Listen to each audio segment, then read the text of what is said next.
Shalom, saudara yang kasih Tuhan Yesus Kristus. Malam hari ini kita akan melanjutkan pembelajaran kita dari kitab Bilangan pasal yang ke-16. Saudara ingat, kita kemarin belajar tentang bagaimana membawa korban persembahan yang berkenan kepada Tuhan. Dan semuanya itu menyenangkan Tuhan. Tuhan disenangkan, umatnya diberkati, dituntun, disertai, dilindungi dari malapetaka dan mara bahaya. Sampai mereka nanti akan masuk ke tanah perjanjian yang penuh dengan susu dan madu. Namun apa yang terjadi pada bangsa Israel, saudara? Sebab kitab Bilangan itu menceritakan bagaimana bangsa Israel itu banyak mengalami kegagalan-kegagalan selama menjalani di padang gurun itu, saudara. Banyak sekali yang menyakiti hati Tuhan, memberontak, ya, bahkan tidak puas dengan apa yang Tuhan berikan. Nah, hari ini kita akan belajar bagaimana ada satu peristiwa tentang pemberontakan dari sebagian mereka yang sudah diselamatkan Tuhan. Dikeluarkan dari Mesir untuk masuk ke tanah perjanjian, tapi di tengah perjalanan mereka memberontak kepada Tuhan, memberontak kepada Musa, kepada Harun yang notabene adalah pilihan Tuhan. Nah, kasus ini jangan sampai terjadi dalam hidup saudara dan saya. Jangan memberontak kepada Allah, jangan memberontak kepada pilihan Tuhan, orang-orang yang dipilih Tuhan. Nah, menghindarinya seperti apa? Jangan sampai terjadi pemberontakan seperti apa? Nah, sebelum kita baca dan renungkan, mari selalu kita minta tuntunan Tuhan supaya Roh Kudus menerangi hati kita sehingga mengerti apa yang Tuhan ingin kita lakukan. Kita hampiri Tuhan, saudara. Masuk dalam hadirat-Nya. Naikkan pujian syukurmu kepada Tuhan. Persembahkanlah hidupmu sebagai persembahan yang berkenan kepada Tuhan. Biarlah kita menjadi hamba Tuhan, anak-anak Tuhan yang selalu menyenangkan hati Tuhan. Kami bawa hidup kami Tuhan hanya kepadamu, hanya kepadamu. Terima kasih Yesus buat kasih-Mu yang luar biasa.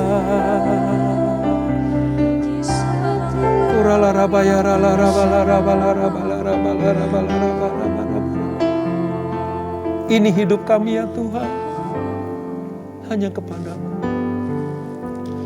Ku tak membawa apapun juga saat ku datang ke dunia. Semua kami tinggal. Ku tinggal semua pada akhirnya saat ku kembali ke surga.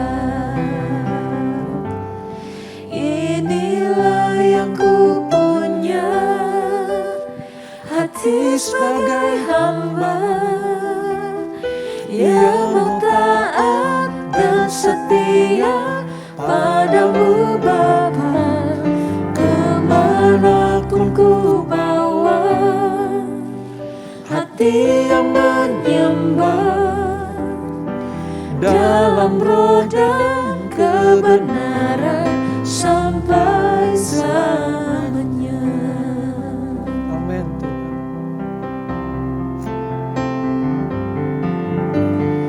Ku tak membawa apapun juga saat ku datang ke dunia. Ku tinggal semua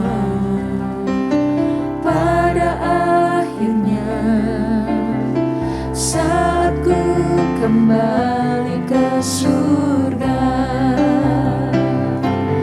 Inilah yang ku punya,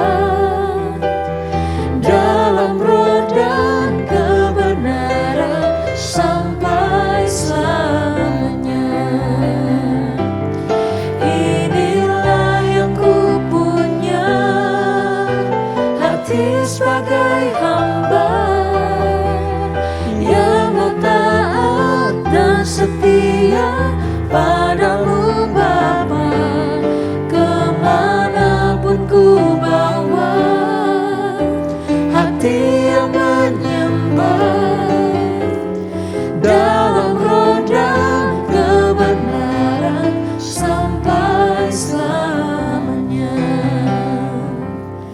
Inilah yang ku punya, Hati hamba hati sebagai hamba taat dan setia. yang mau taat dan setia padamu Bapa, kemanapun ku bawa hati yang menyembah dalam roh dan kebenaran sampai selamanya.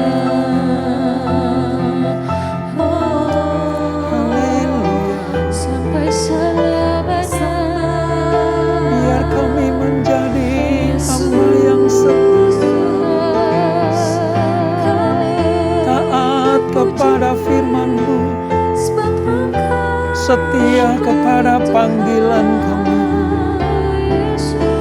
Ini yang kami miliki.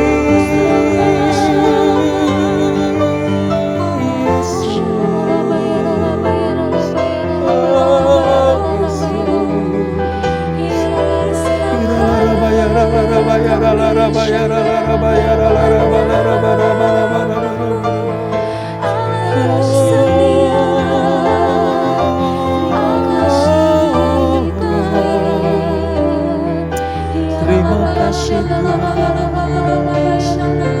terima kasih Tuhan. Haleluya, Kaulah Tuhan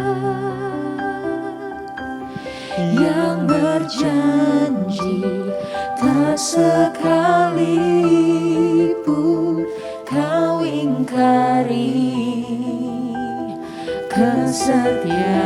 kesetiaan-Mu sungguh terbukti di sepanjang hidupku untuk selamanya. Kami akan setia kepadamu ya Ku Tuhan. kan setia melayani, mengasihi-Mu.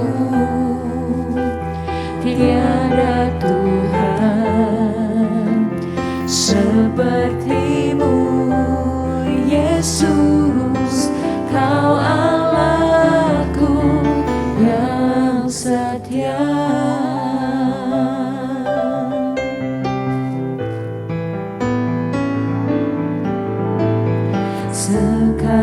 Sekalipun ku berjalan dalam lembah kelam, Kami tidak akan pernah takut, namun sebab tangan-Mu yang tangan-Mu selalu menopang hidupku.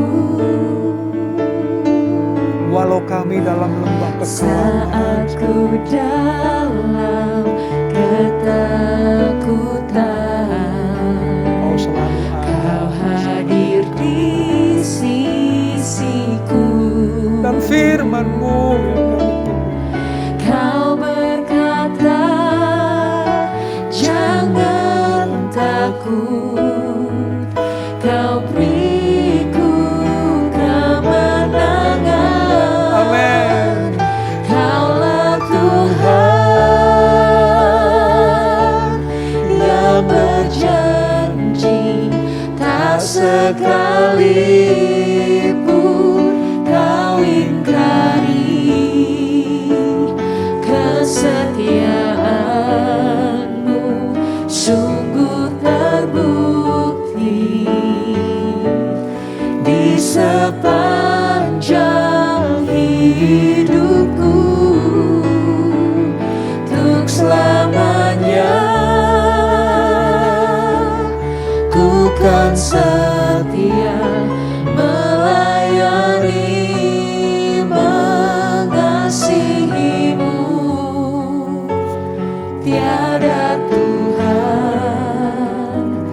seperti-Mu, Yesus. Kau Allahku yang setia. Kaulah Tuhan yang berjanji, tak sekalipun Kau ingkari. Kesetiaan-Mu sungguh terbukti di sepanjang hidupku. Untuk selamanya ku kan setia melayani, mengasihi-Mu. Tiada Tuhan seperti-Mu, Yesus. Kau Allahku yang setia. Kaulah Tuhan yang berjanji, tak sekalipun Kau ingkari. Kesetiaan-Mu sungguh terbukti di sepanjang hidupku. Untuk selamanya ku kan setia melayani, mengasihi-Mu. Tiada Tuhan seperti-Mu, Yesus. Kau Allahku yang setia. Tiada Tuhan seperti-Mu, Yesus. Kau Allahku yang setia. Hanya Engkau, Tiada Tuhan seperti-Mu, Yesus. Kau Allahku yang setia.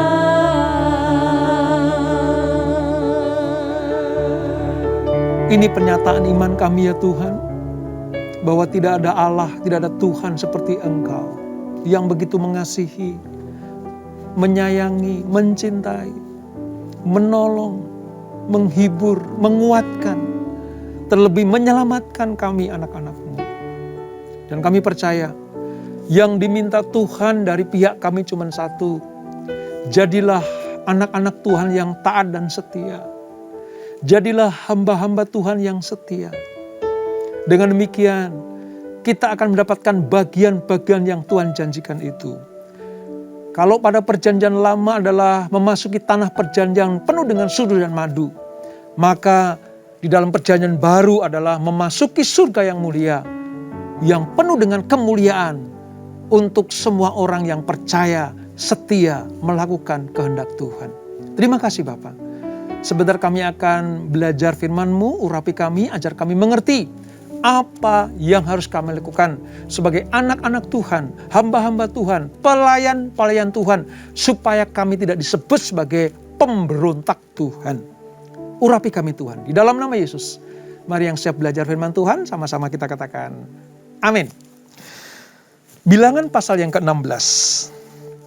Pada perikop pemberontakan Korah, Datan, dan Abiram. Kita akan pelajari mengapa sampai ada pemberontakan dari umat Allah kepada Tuhan, saudara. Dan apa akibatnya? Kita akan baca di ayat 1 sampai dengan ayat yang ke-7 terlebih dahulu. Demikian firman Tuhan.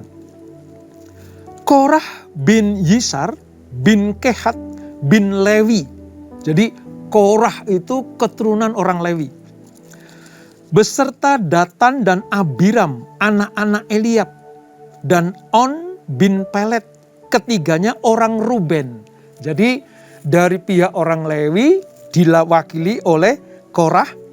Lalu pihak Ruben, Bani Ruben atau suku Ruben diwakili oleh Datan dan Abiram. Mengajak orang-orang untuk memberontak melawan Musa beserta 250 orang Israel. Jadi 3 orang ini saudara mengajak 250 orang Israel untuk memberontak kepada Musa. Ya.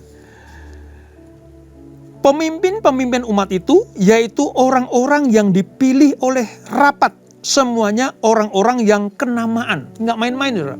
Ini orang terkemuka di antara suku-suku Israel itu. Diajak memberontak. Jumlahnya tidak sedikit. Berapa itu? 250 orang. Ya. Maka mereka berkumpul mengerumuni Musa dan Harun. Serta berkata kepada keduanya, sekarang cukuplah itu. Segenap umat itu adalah orang-orang kudus. Dan Tuhan ada di tengah-tengah mereka. Mengapakah kamu meninggikan diri di atas jemaat Tuhan? Seolah-olah alasannya benar ya.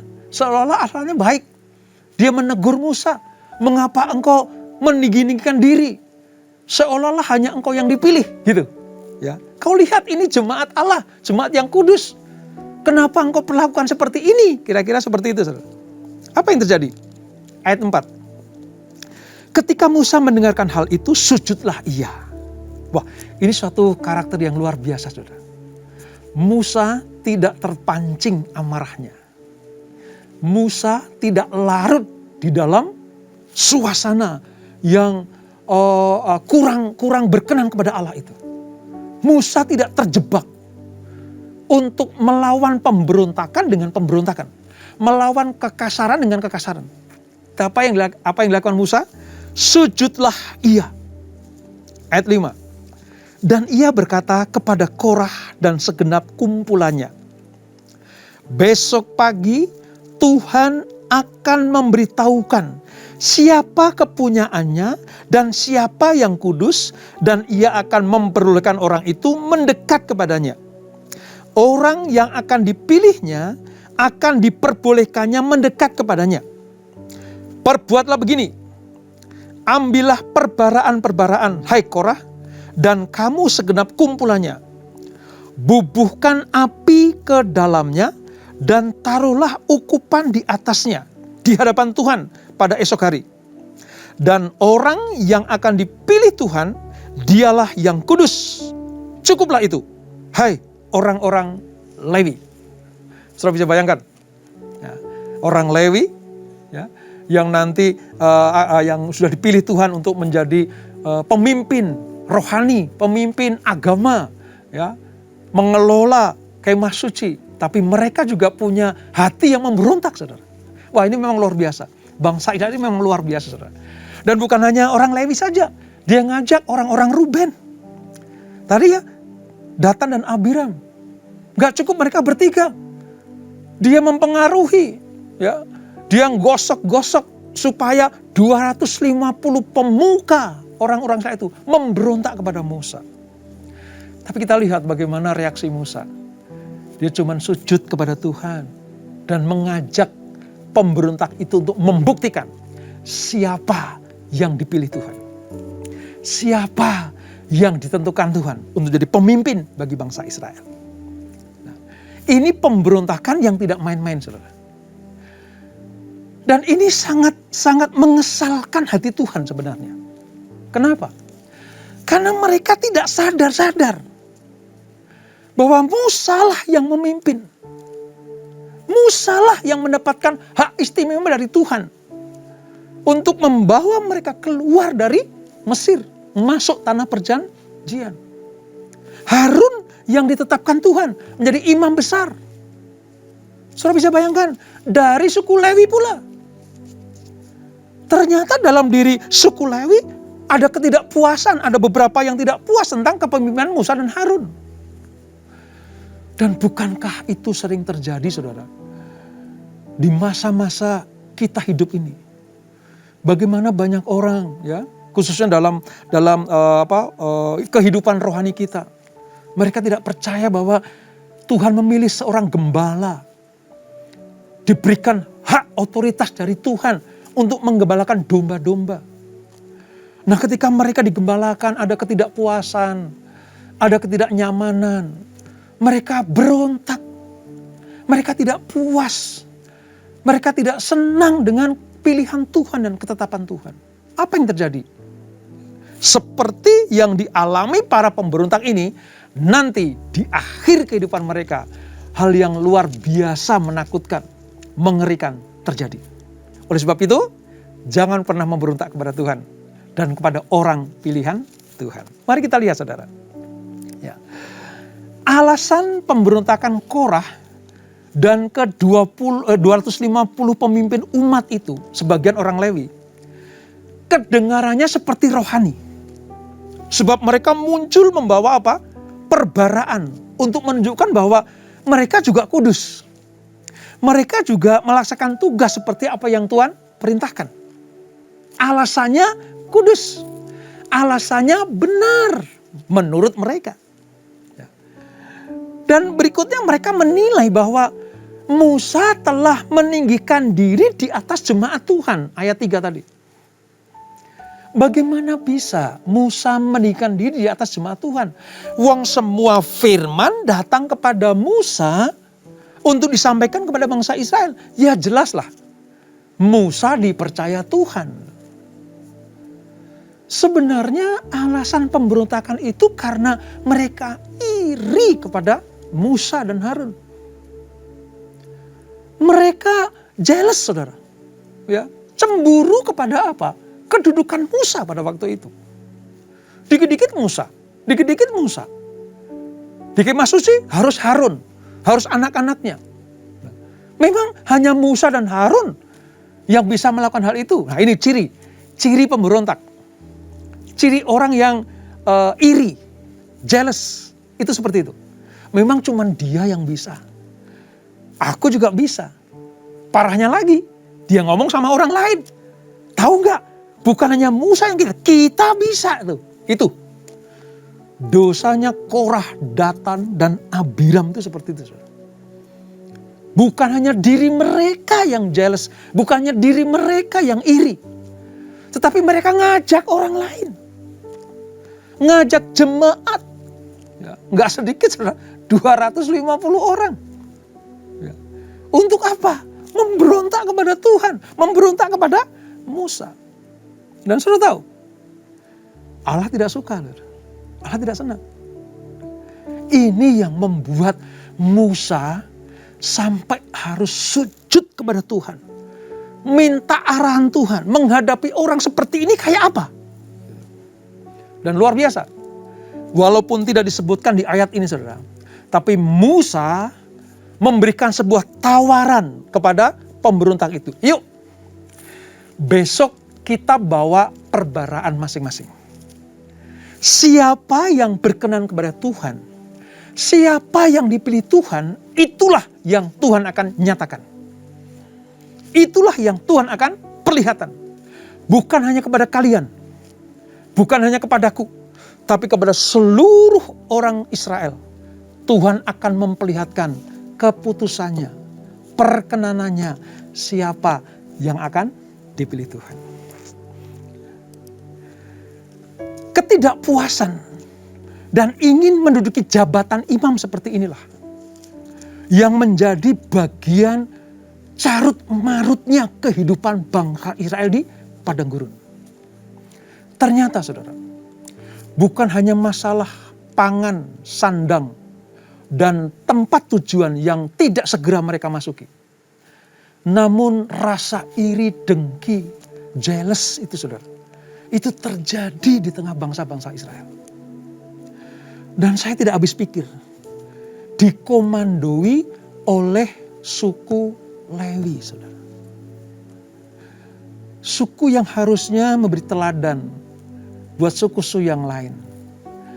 Bahwa suku ini dikhususkan Tuhan untuk jadi pelayan Tuhan di Kemah Suci. Harun pun bagian dari mereka. Harusnya kan mendukung. Harusnya kan apa? memberikan semangat.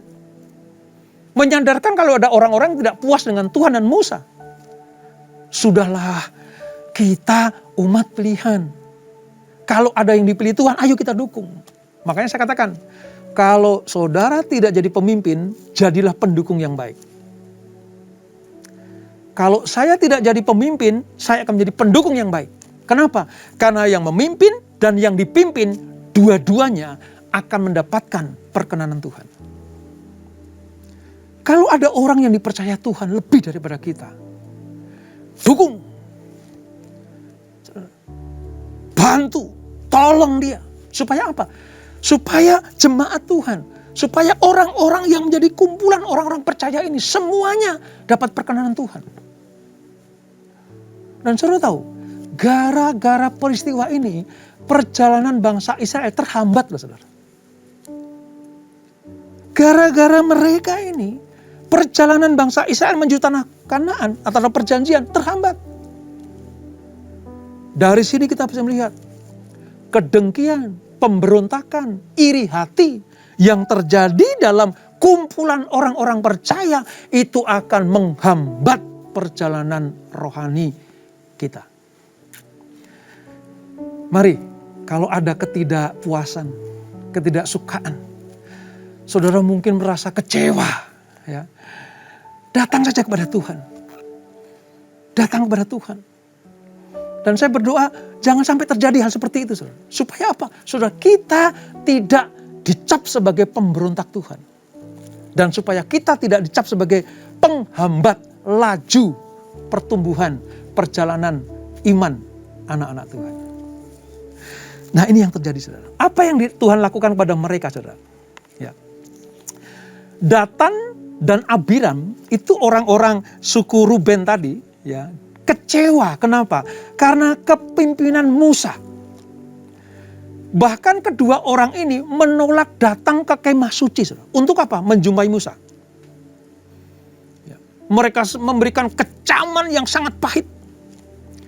Memberikan protes yang sangat sengit. Sebab mereka menilai bahwa apa? Musa menipu. Di benak Datan dan Abiram, Musa dan Harun itu menipu. Sebab apa? Keluar dari Mesir, namun lebih parah ada di padang gurun.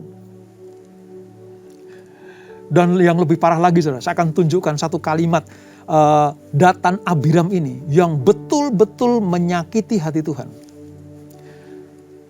Kalimat ini betul-betul mengoyak hati Tuhan.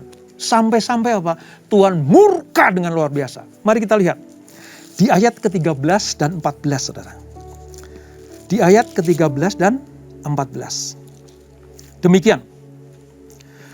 Belum cukupkah bahwa engkau memimpin kami keluar dari suatu negeri yang berlimpah-limpah susu dan madunya, untuk membiarkan kami mati di padang gurun, sehingga masih juga engkau menjadikan dirimu Tuhan atas kami. Ayat 14. Sungguh engkau tidak membawa kami ke negeri yang berlimpah-limpah susu dan madunya, ataupun memberikan kepada kami ladang-ladang dan kebun-kebun anggur sebagai milik pusaka. Masakan engkau dapat mengelabui mata orang-orang ini? Kami tidak mau datang. Jelas. Datan dan Abiram sudah tidak mau taat lagi kepada perintah Tuhan untuk datang ke kemah suci. Dan yang membuat hati Tuhan sangat kecewa dan marah adalah Datan dan Abiram begini, Musa, di Mesir itu tanah yang penuh dengan susu dan madu. Coba saudara, bayangkan itu. Ini pemberontak ngomong di Mesir penuh dengan susu dan madu. Ayat yang ke-13 tuh. Ini kan mengoyak logika. Bagaimana mungkin Mesir bagi orang Israel itu tanah yang penuh dengan susu dan madu? Wong mereka jadi budak. Mereka teriak-teriak. Mereka minta dikeluarkan dari perbudakan ini. 400 tahun mereka sudah menderita. 400 tahun hakikat anak-anak perjanjian Allah itu dirobek-robek oleh Fir'aun. Mereka dibuat sangat rendah sekali. Dari anak Allah dibuat jadi budak Fir'aun. Lah kok Datan dan Abiram bilang penuh dengan susu dan madu. Ini sudah merobek logika. Oleh sebab itu, bukan hanya Musa yang gemes pada mereka. Bukan hanya Harun ya yang kecewa kepada pemberontak-pemberontak ini, tapi Tuhan sendiri. Tuhan sendiri, saudara. Melihat tingkah laku para pemberontak yang dipelopori oleh Korah, Datan, dan Abiram ini, Allah tidak berdiam diri. Apa yang terjadi, saudara? Singkat cerita, kalau kita baca semuanya, Allah membelah tanah itu. Allah membelah tanah itu. Semua pemberontak ditelan hidup-hidup oleh tanah yang menganga itu. Terhadap pemberontakan, Allah tidak main-main. Terhadap sungut-sungut bangsa pilihan, Allah tidak pernah main-main. Nah, kita belajar ini jangan sampai terjadi dalam hidup saudara dan saya. Alasan pemberontak itu tidak masuk akal. Ngawur. Ya, seperti katakan tadi, Datan dan Abiram. Wah, kita udah enak-enak di Mesir, ngapain kau keluarkan kami? Sekarang kami susah, kami menderita di padang gurun. Mana tanah yang penuh dengan susu dan madu? Mereka tidak ingat bahwa tanah Kanaan yang akan dituju dikatakan Tuhan sendiri tanah penuh dengan susu dan madu. Itu tanah perjanjian, bukan di Mesir. Tapi Datan dan Abiram membalik logika, mempengaruhi banyak orang Israel. Sampai 250 pemuka-pemuka jemaat terseret kepada makar yang luar biasa ini, saudara. Dan Allah murka. Terhadap hal ini Allah murka. Dan kita percaya juga, Allah juga akan murka kepada orang-orang yang memberontak kepada Tuhan. Oleh sebab itu, mari, apa yang Tuhan sudah janjikan kepada kita, apa yang sudah kita alami sepanjang hari ini, sepanjang hidup kita, mari kita mengucap syukur sama Tuhan.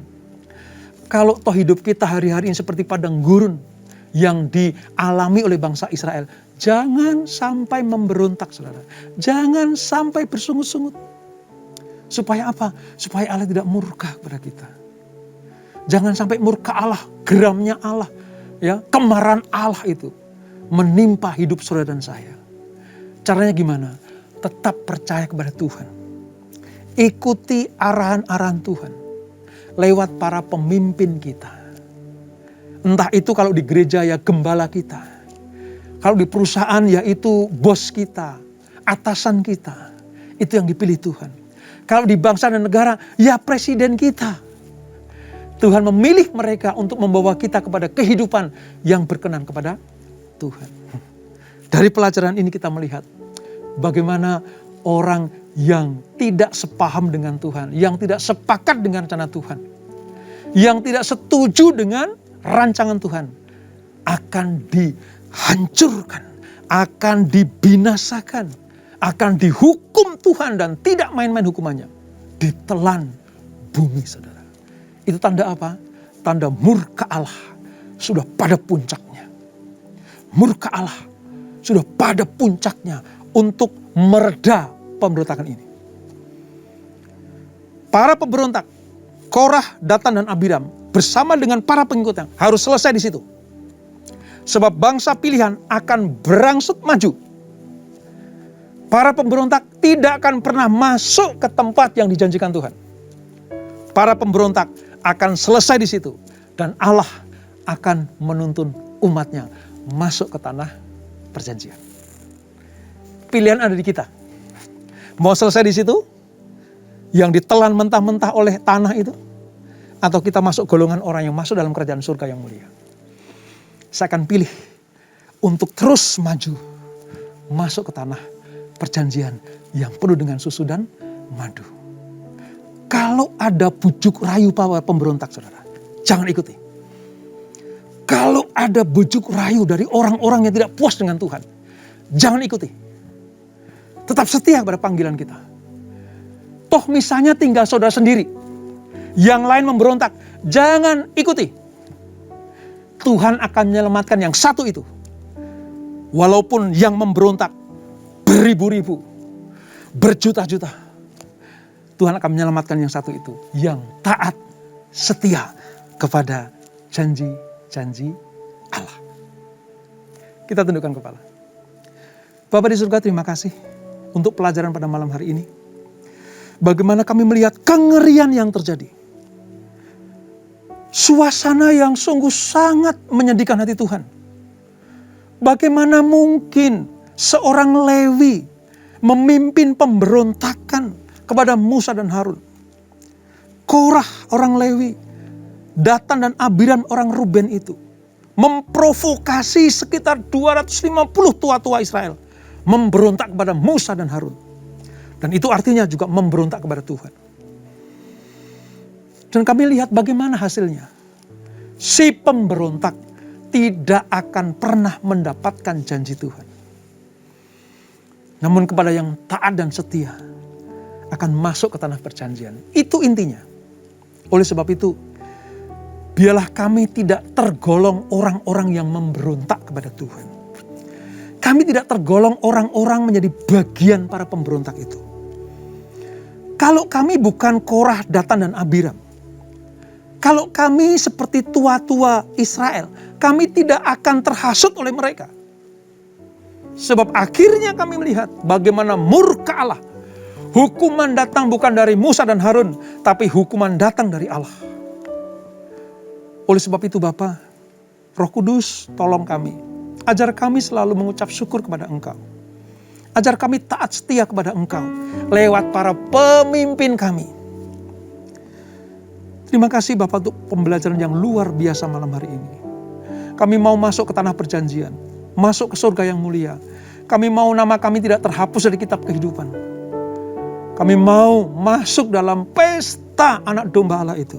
Oleh sebab itu, pimpin kami, ingatkan kami supaya kami tidak menjadi pemberontak-pemberontak Tuhan. Ampuni kami Tuhan kalau kami suka iri kepada orang yang dipakai Tuhan. Ampuni kami. Ampuni kami kalau suka cemburu kepada orang-orang yang sedang dipakai Tuhan. Ampuni Tuhan. Harusnya kami mendoakan dia. Mendukung, menyokong pemimpin kami. Supaya baik mereka atau kami semuanya masuk ke tanah perjanjian itu. Terima kasih Roh Kudus. Terima kasih untuk peringatan yang luar biasa ini. Sehingga kami tidak dibinasakan Tuhan. Seperti Korah, Datan, dan Abiram ditelan mentah-mentah oleh bumi. Berkati anak-anak-Mu. Berkati semua yang join di Bible Study ini. Semuanya diberkati Tuhan. Hidup kami, keperluan kami, rumah tangga kami, pekerjaan kami, kesehatan kami. Semuanya diberkati Tuhan. Terima kasih Bapak. Berkati gereja-Mu. Berkati para pemimpin kami. Gembala kami. Orang-orang yang membawa kami kepada kemuliaan demi kemuliaan. Lewat tuntunan mereka. Berkati mereka semuanya. Terima kasih Bapak. Sebelum kami berpisah, kami siapkan hati kami terima berkat yang daripada-Mu. Kekasih-kekasih Kristus arahkan hatimu kepada Tuhan. Terimalah berkat kasih anugerah dari Allah Bapa yang berlimpah-limpah. Di dalam Anaknya yang tunggal Tuhan Yesus Kristus. Dan persekutuan yang manis dalam Roh Kudus menyertai kita semuanya. Mulai saat ini sampai Maranatha. Tuhan datang kedua kali menjemput kita semuanya. Dibawa masuk dalam perjamuan kawinan domba. Menikmati kemuliaan kekal sampai selama-lamanya. Yang diberkati, sama-sama kita katakan, amin. Tuhan Yesus memberkati.